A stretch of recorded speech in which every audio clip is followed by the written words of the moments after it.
英語聞き流し10分間、名作リスニング、英語テキストと MP3 ダウンロード、その他の物語は、ホームページよりご利用いただけます。88thpp.com 88thpp.com Then turning to Beauty, he said, "Take your father into the next room, and help him to choose everything you think your brothers and sisters would like to have. You will find 2 traveling trunks there. Fill them as full as you can. It is only just that you should send them something very precious as a remembrance of yourself." Then he went away, after saying, "Goodbye, Beauty. Goodbye, old man." And though Beauty was beginning to think with great dismay of her father's departure, she was afraid to disobey the beast's orders, and they went into the next room, which had shelves and cupboards all round it. They were greatly surprised at the riches it contained. There were splendid dresses fit for a queen, with all the ornaments that were to be worn with them, and when Beauty opened the cupboard she was quite dazzled by the gorgeous jewels that lay in heaps upon every shelf. After choosing a vast quantity, which she divided between her sisters, for she had made a heap of the wonderful dresses for each of them, she opened the last chest, which was full of gold. "I think, father," she said, "that, as the gold will be more useful to you, we had better take out the other things again, and fill the trunks with it." So they did this, but the more they put in the more room there seemed to be, and at last they put back all the jewels and dresses they had taken out, and Beauty even added as many more of the jewels as she could carry at once, and then the trunks were not too full, but they were so heavy that an elephant could not have carried them. "The beast was mocking us," cried the merchant. "He must have pretended to give us all these things, knowing that I could not carry them away." "Let us wait and see," answered Beauty. "I cannot believe that he meant to deceive us. All we can do is to fasten them up and leave them ready." So they did this and returned to the little room, where, to their astonishment, they found breakfast ready. The merchant ate his with a good appetite, as the beast's generosity made him believe that he might perhaps venture to come back soon and see Beauty. But she felt sure that her father was leaving her forever, so she was very sad when the bell rang sharply for the second time, and warned them that the time had come for them to part. They went down into the courtyard, where 2 horses were waiting, one loaded with the 2 trunks, the other for him to ride. They were pawing the ground in their impatience to start, and the merchant was forced to bid Beauty a hasty farewell, and as soon as he was mounted he went off at such a pace that she lost sight of him in an instant. Then Beauty began to cry, and wandered sadly back to her own room. But she soon found that she was very sleepy, and as she had nothing better to do she lay down and instantly fell asleep. And then she dreamed that she was walking by a brook bordered with trees, and lamenting her sad fate, when a young prince, handsomer than anyone she had ever seen, and with a voice that went straight to her heart, came and said to her, "Ah, Beauty! You are not so unfortunate as you suppose.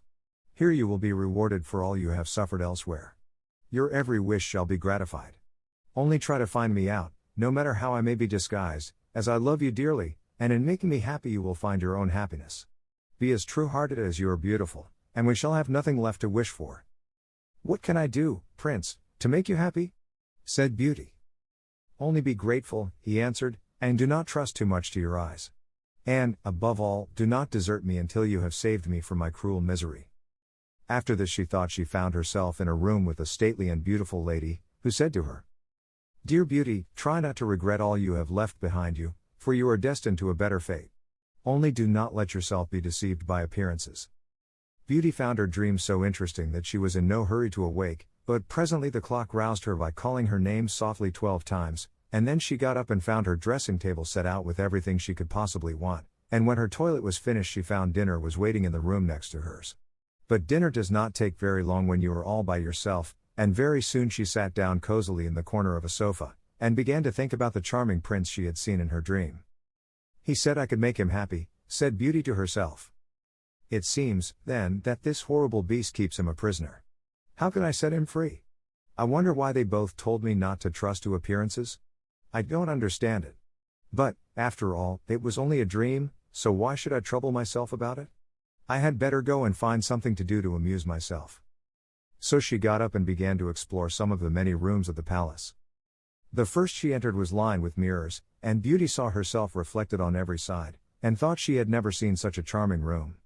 Then a bracelet which was hanging from a chandelier caught her eye, and on taking it down she was greatly surprised to find that it held a portrait of her unknown admirer, just as she had seen him in her dream.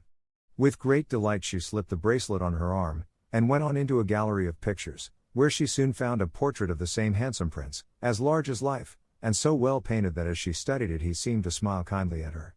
Tearing herself away from the portrait at last, she passed through into a room which contained every musical instrument under the sun, and here she amused herself for a long while in trying some of them, and singing until she was tired. The next room was a library, and she saw everything she had ever wanted to read, as well as everything she had read, and it seemed to her that a whole lifetime would not be enough to even read the names of the books, there were so many. By this time it was growing dusk, and wax candles in diamond and ruby candlesticks were beginning to light themselves in every room. Beauty found her supper served just at the time she preferred to have it, but she did not see anyone or hear a sound, and, though her father had warned her that she would be alone, she began to find it rather dull. But presently she heard the beast coming, and wondered tremblingly if he meant to eat her up now. However, as he did not seem at all ferocious, and only said gruffly, "Good evening, Beauty," she answered cheerfully and managed to conceal her terror. Then the beast asked her how she had been amusing herself, and she told him all the rooms she had seen. Then he asked if she thought she could be happy in his palace, and Beauty answered that everything was so beautiful that she would be very hard to please if she could not be happy. And after about an hour's talk Beauty began to think that the beast was not nearly so terrible as she had supposed at first. Then he got up to leave her and said in his gruff voice, "Do you love me, Beauty? Will you marry me?" "Oh! What shall I say?" cried Beauty, for she was afraid to make the beast angry by refusing. "Say yes or no without fear," he replied. "Oh! No, beast," said Beauty hastily. "Since you will not, good night, Beauty," he said. And she answered, "Good night, beast," very glad to find that her refusal had not provoked him.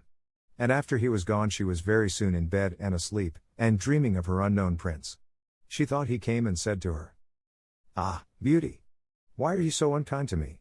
I fear I am fated to be unhappy for many a long day still." And then her dreams changed, but the charming prince figured in them all, and when morning came her first thought was to look at the portrait, and see if it was really like him, and she found that it certainly was. This morning she decided to amuse herself in the garden, for the sun shone, and all the fountains were playing, but she was astonished to find that every place was familiar to her, and presently she came to the brook where the myrtle trees were growing where she had first met the prince in her dream, and that made her think more than ever that he must be kept a prisoner by the beast. When she was tired she went back to the palace, and found a new room full of materials for every kind of work, ribbons to make into bows, and silks to work into flowers. Then there was an aviary full of rare birds, which were so tame that they flew to Beauty as soon as they saw her, and perched upon her shoulders and her head. "Pretty little creatures," she said, "how I wish that your cage was nearer to my room, that I might often hear you sing." So saying she opened a door, and found, to her delight, that it led into her own room, though she had thought it was quite the other side of the palace. There were more birds in a room farther on, parrots and cockatoos that could talk, and they greeted Beauty by name. Indeed, she found them so entertaining that she took one or two back to her room, and they talked to her while she was at supper, after which the beast paid her his usual visit, and asked her the same questions as before, and then with a gruff good night he took his departure, and Beauty went to bed to dream of her mysterious prince. The days passed swiftly in different amusements, and after a while Beauty found out another strange thing in the palace, which often pleased her when she was tired of being alone. There was one room which she had not noticed particularly. It was empty, except that under each of the windows stood a very comfortable chair, and the first time she had looked out of the window it had seemed to her that a black curtain prevented her from seeing anything outside. But the second time she went into the room, happening to be tired, she sat down in one of the chairs, when instantly the curtain was rolled aside, and a most amusing pantomime was acted before her. There were dances, and colored lights, and music, and pretty dresses, and it was all so gay that Beauty was in ecstasies.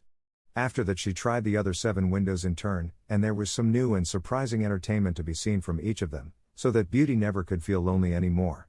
Every evening after supper the beast came to see her, and always before saying good night asked her in his terrible voice, "Beauty, will you marry me?" 英語聞き流し10分間、名作リスニング。英語テキストと MP3 ダウンロード、その他の物語は、ホームページよりご利用いただけます。88thpp.com 88thpp.com